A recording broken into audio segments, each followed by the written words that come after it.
Atos dos Apóstolos, capítulo 7. O discurso de Estevão no Sinédrio. Então o sumo sacerdote perguntou a Estevão: são verdadeiras estas acusações? A isso ele respondeu: irmãos e pais, ouçam-me. O Deus glorioso apareceu a Abraão, nosso pai, estando ele ainda na Mesopotâmia, antes de morar em Harã, e lhe disse: saia da sua terra e do meio dos seus parentes e vá para a terra que eu lhe mostrarei. Então ele saiu da terra dos caldeus e se estabeleceu em Harã. Depois da morte de seu pai, Deus o trouxe a esta terra, onde vocês agora vivem. Deus não lhe deu nenhuma herança aqui, nem mesmo o espaço de um pé, mas lhe prometeu que ele e, depois dele, seus descendentes possuiriam a terra, embora naquele tempo Abraão não tivesse filhos. Deus lhe falou desta forma: seus descendentes serão peregrinos numa terra estrangeira e serão escravizados e maltratados por 400 anos. Mas eu castigarei a nação a quem servirão como escravos, e depois sairão dali e me adorarão neste lugar. E deu a Abraão a aliança da circuncisão. Por isso Abraão gerou Isaque e o circuncidou 8 dias depois do seu nascimento. Mais tarde, Isaque gerou Jacó, e os 12 patriarcas. Os patriarcas, tendo inveja de José, venderam-no como escravo para o Egito. Mas Deus estava com ele e o libertou de todas as suas tribulações, dando a José favor e sabedoria diante do faraó, rei do Egito. Este o tornou governador do Egito e de todo o seu palácio.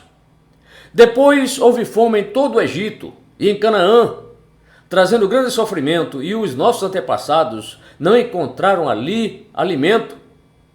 Ouvimos que havia trigo no Egito. Jacó enviou nossos antepassados em sua primeira viagem. Na segunda viagem dele, José fez-se reconhecer por seus irmãos, e o faraó pôde conhecer a família de José. Depois disso, José mandou buscar seu pai Jacó e toda a sua família, que eram 75 pessoas. Então Jacó desceu ao Egito, onde faleceram ele e os nossos antepassados. Seus corpos foram levados de volta a Siquém e colocados no túmulo que Abraão havia comprado ali, dos filhos de Amor, por certa quantia. Ao se aproximar o tempo em que Deus cumpriria sua promessa a Abraão, aumentou muito o número do nosso povo no Egito. Então outro rei, que nada sabia a respeito de José, passou a governar o Egito.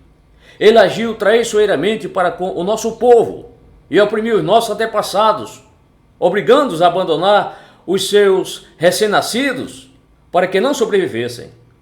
Naquele tempo nasceu Moisés, que era um menino extraordinário. Por 3 meses, ele foi criado na casa de seu pai. Quando foi abandonado, a filha do faraó o tomou e o criou como seu próprio filho. Moisés foi educado em toda a sabedoria dos egípcios e veio a ser poderoso em palavras e obras. Ao completar 40 anos, Moisés decidiu visitar seus irmãos israelitas. Ao ver um deles sendo maltratado por um egípcio, saiu em defesa do oprimido e o vingou, matando o egípcio. Ele pensava que seus irmãos compreenderiam que Deus o estava usando para salvá-los, mas eles não o compreenderam. No dia seguinte, Moisés dirigiu-se a 2 israelitas que estavam brigando e tentou reconciliá-los, dizendo: homens, vocês são irmãos, por que ferem um ao outro? Mas o homem que maltratava o outro empurrou Moisés e disse: quem o nomeou líder e juiz sobre nós? Quer matar-me como matou o egípcio ontem? Ouvindo isso, Moisés fugiu para Midian, onde ficou morando como estrangeiro e teve 2 filhos. Passados 40 anos, apareceu a Moisés um anjo nas labareda de uma sarça em chamas no deserto, perto do Monte Sinai. Vendo aquilo, ficou atônito e, aproximando-se para observar, ouviu a voz do Senhor: eu sou o Deus dos seus antepassados, o Deus de Abraão, o Deus de Isaque e o Deus de Jacó. Moisés, tremendo de medo, não ousava olhar. Então o Senhor lhe disse: tire as suas sandálias dos pés, porque o lugar em que você está é terra santa. De fato tenho visto a opressão sobre o meu povo no Egito. Ouvi seus gemidos e desci para livrá-los. Vem agora, e eu o enviarei de volta ao Egito. Este é o mesmo Moisés que tinham rejeitado com estas palavras, que o nomeou líder e juiz. Ele foi enviado pelo próprio Deus para ser líder e libertador deles, por meio do anjo que lhe tinha aparecido na sarça. Ele os tirou de lá, fazendo maravilhas e sinais no Egito, no Mar Vermelho e no deserto durante 40 anos. Este é aquele Moisés que disse aos israelitas: Deus lhe levantará dentre seus irmãos um profeta como eu. Ele estava na congregação, no deserto, com o anjo que lhe falava no Monte Sinai, e com os nossos antepassados, e recebeu palavras vivas para transmiti-las a nós. Mas nossos antepassados se recusaram a obedecer-lhe, ao contrário, rejeitaram-no, e em seu coração voltaram para o Egito. Disseram a Arão: Faça para nós deuses que nos conduzam, pois a este Moisés que nos tirou do Egito não sabemos o que lhe aconteceu.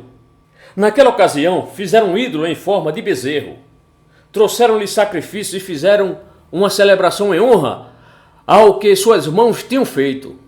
Mas Deus afastou-se deles e os entregou à adoração dos astros, conforme o que foi escrito no livro dos profetas. Foi a mim que vocês apresentaram sacrifícios e ofertas durante os 40 anos do deserto, ó nação de Israel?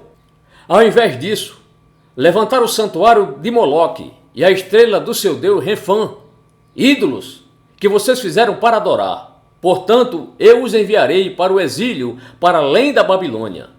No deserto, nossos antepassados tinham o tabernáculo da aliança, que fora feito segundo a ordem de Deus a Moisés, de acordo com o modelo que ele tinha visto. Tendo recebido o tabernáculo, nossos antepassados o levaram sob a liderança de Josué, quando tomaram a terra das nações que Deus expulsou de diante deles.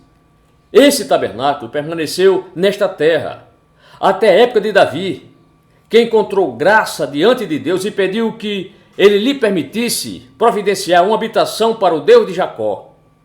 Mas foi Salomão quem lhe construiu a casa. Todavia o Altíssimo não habita em casas feitas por homens, como diz o profeta. O céu é o meu trono e a terra o estrado dos meus pés. Que espécie de casa vocês me edificarão? Diz o Senhor. Ou onde seria meu lugar de descanso? Não foram as minhas mãos que fizeram todas estas coisas? Povo rebelde, obstinado de coração e de ouvidos, vocês são iguais aos seus antepassados, sempre resistem ao Espírito Santo. Qual dos profetas os seus antepassados não perseguiram? Eles mataram aqueles que prediziam a vinda do justo, de quem agora vocês se tornaram traidores e assassinos. Vocês que receberam a lei por intermédio de anjos, mas não lhe obedeceram. O apedrejamento de Estevão. Ouvindo isso, ficaram furiosos e rangeram os dentes contra ele. Mas Estevão, cheio do Espírito Santo, levantou os olhos para o céu e viu a glória de Deus e Jesus em pé, à direita de Deus, e disse: Vejo os céus abertos e o Filho do Homem em pé, à direita de Deus. Mas eles taparam os ouvidos e, dando fortes gritos, lançaram-se todos juntos contra ele, arrastaram-no para fora da cidade e começaram a apedrejá-lo. As testemunhas deixaram seus mantos aos pés de um jovem chamado Saulo. Enquanto apedrejava Estevão, este orava: Senhor Jesus, recebe o meu espírito. Então caiu de joelhos e bradou: Senhor, não os consideres culpados deste pecado. E tendo dito isso, adormeceu.